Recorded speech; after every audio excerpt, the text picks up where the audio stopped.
Assalamualaikum warahmatullahi wabarakatuh.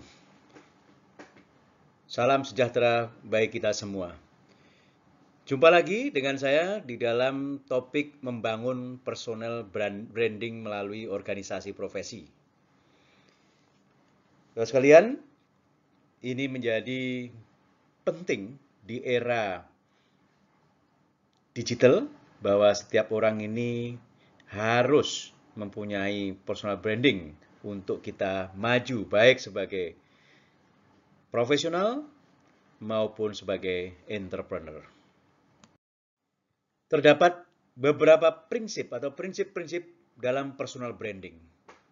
Yang pertama, buat informasi dengan benar tentang diri Anda.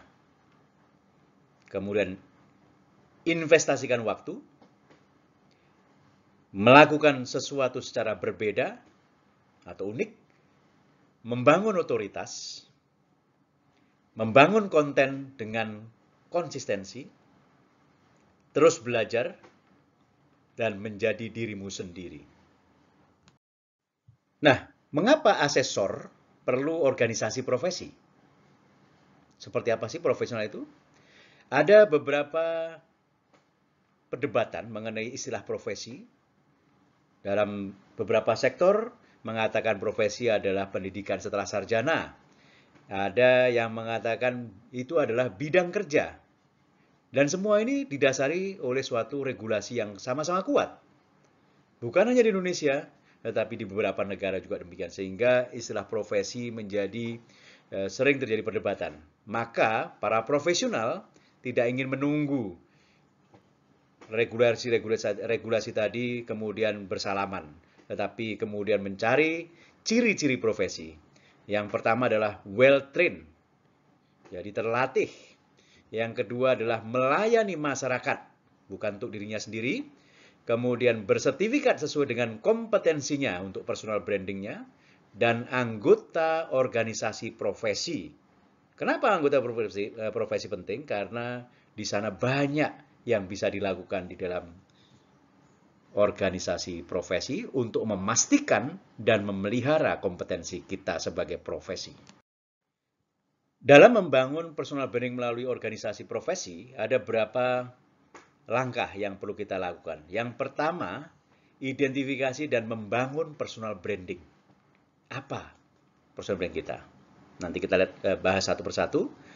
Kemudian identifikasi organisasi profesi yang sesuai dengan kita. Kemudian mengembangkan personal branding melalui organisasi profesi. Yang berikutnya adalah mempromosikan personal branding melalui organisasi profesi. Pertama, identifikasi dan membangun personal branding. Ada 3 tahap. Lakukan riset jenis-jenis personal branding untuk mempertahankan pengetahuan tentang tujuan dan strategi personal branding yang sukses. Yang kedua, menafsirkan kontrak profesi atau okupasi untuk mengidentifikasi kewajiban dan batasan personal brandingnya. Yang ketiga, merefleksikan tujuan pribadi dan personal untuk mendefinisikan personal branding kita. Sebagai contoh, asesor ingin membranding dengan spesialisasinya. Ada beberapa tujuan yang dapat dilakukan dalam rangka asesmen. Yang pertama, asesmen dalam rangka sertifikasi kompetensi. Pasti Ibu sekalian sekarang sudah mencapai itu, bisa. Kemudian asesmen dalam rangka pengakuan kompetensi terkini, atau PKT, yang sudah dimiliki asesi.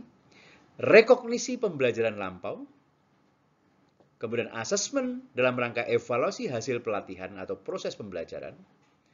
Kemudian asesmen penetapan kemajuan dalam rangka pencapaian kualifikasi. Kemudian asesmen dalam rangka pengukuran kinerja. Asesmen dalam pengklasifikasian karyawan atau pemberian dukungan pengembangan karir. Dan asesmen rekrutmen berkompetensi serta asesmen dalam rangka pemberian lisensi, registrasi, penugasan, atau persyaratan regulator. Ibu sekalian bisa membranding, bisa spesialisasi hanya satu saja, misalnya asesor kompetensi dalam rangka asesmen kompetensi saja, dalam rangka sertifikasi saja. Atau 3 di brandingnya, atau semuanya, bahwa asesor ini serba bisa. untuk melayani 9 tujuan asesmen ini. Inilah yang harus kita pilih di dalam tahap pertama ini tadi. Sebagai contoh di sini misalnya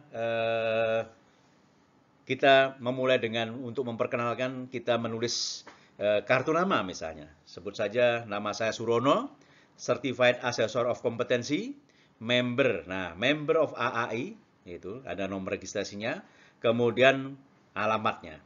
Nah, di sini kita mau spesialisasi aja atau kita mau dengan serba bisa.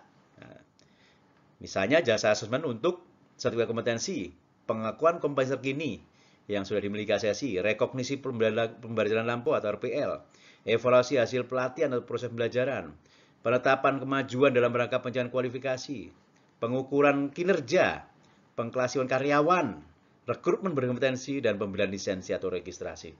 Sehingga perkenalan kita, branding kita adalah saya bisa melayani 9 jasa asesmen ini.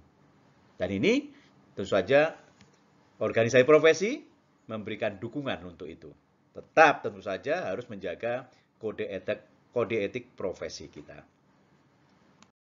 Kemudian kita ambil contoh, misalnya kemudian saya buka jasa sebagai asesor kompetensi, ada 9 jasa ini untuk ditawarkan.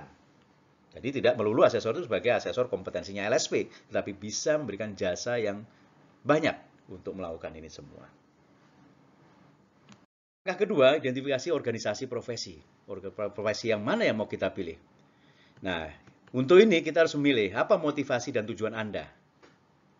Ya, apakah memang hanya untuk berorganisasi atau menjadi profesional di bawah payung asosiasi profesi.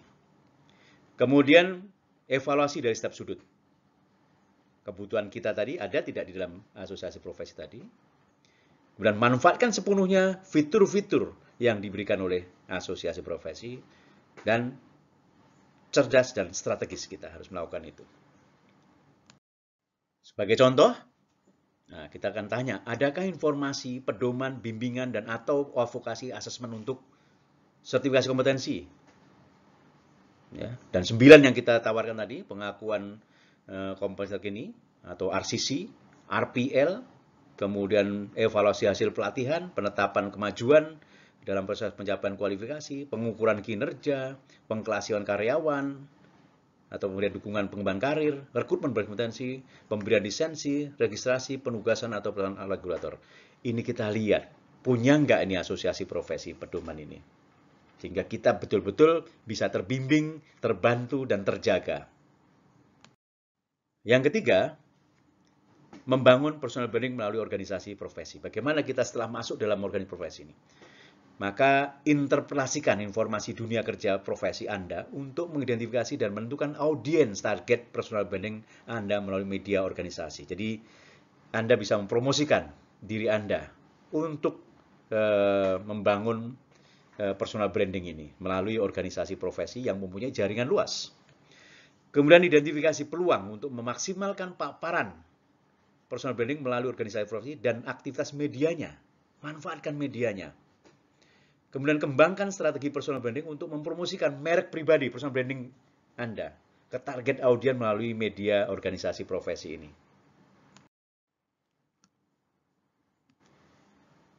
Oke, jadi yang keempat, mempromosikan personal branding melalui organisasi profesi. Jadi segera menerapkan strategi personal branding untuk promosi personal branding ke target audiens. Kemudian berpartisipasi dalam wawancara media sesuai dengan kebijakan dan prosedur organisasi profesi, mengembangkan dan mengimplementasikan rencana aksi media sosial sesuai dengan kebijakan dan prosedur organisasi, kemudian pantau implementasi strategi personal branding untuk mengidentifikasi area yang perlu ditingkatkan. Sesuaikan strategi personal branding pribadi untuk memaksimalkan hasil personal branding. Identifikasi risiko personal branding dan ambil tindakan untuk meminimalkan kerusakan personal branding. Kemudian identifikasi dan bertindak atas peluang untuk meningkatkan personal branding demi keuntungan profesional dan pribadi. Baik, kita sudah membahas mengenai bagaimana membangun personal branding melalui organisasi. Terima kasih. Wassalamualaikum warahmatullahi wabarakatuh. Selamat siang.